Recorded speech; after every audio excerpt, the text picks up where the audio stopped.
நேத்து ஆடியோ லான்ச்ல தளபதியோட டான்ஸ் எல்லாரும் பார்த்திருப்பீங்க. ஆனா முக்கியமான ஒரு குட்டி ஸ்டோரி சொன்னாங்க.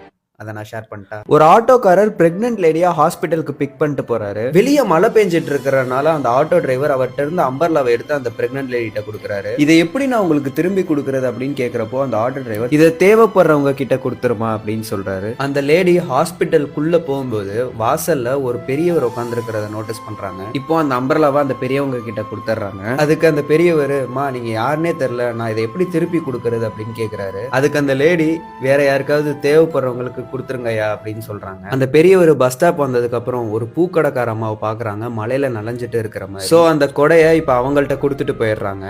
பூக்காரம்மா கொடையை எடுத்துட்டு இப்ப வீட்டுக்கு போறப்போ ஒரு ஸ்கூல் பொண்ணு மலையில நனைஞ்சிட்டு வேகமா ஓடி வர்றத பாக்குறாங்க. இப்போ அந்த ஸ்கூல் பொண்ணு கிட்ட அந்த அம்பர்லாவை கொடுத்துட்டு, மலையில நனையாத, சேஃபா வீட்டுக்கு போ அப்படின்னு சொல்லி அனுப்புறாங்க. அந்த பொண்ணு வீட்டுக்கு வரும்போது அவங்க அப்பா ரொம்ப பயத்தோட வாசல்ல நின்னுட்டு இருக்காரு. பொண்ணு மலையில நனைஞ்சிட்டு வருமே அப்படின்னு. அந்த அப்பா வேற யாரும் இல்ல, அந்த ஆட்டோக்காரர் தான். ரொம்ப டீப்பான ஒரு குட்டி ஸ்டோரி இல்ல. So the moral of the story is, கஷ்டத்துல இருந்த ஒருத்தருக்கு நீங்க ஹெல்ப் பண்ணிருப்பீங்க. ஆனா கொஞ்ச நாளுக்கு அப்புறம் நீங்க ஒரு கஷ்டத்துல இருக்கும்போது ஆட்டோமேட்டிக்கா அந்த ஹெல்ப் வந்து உங்களை தேடி வரும். கரெக்டா?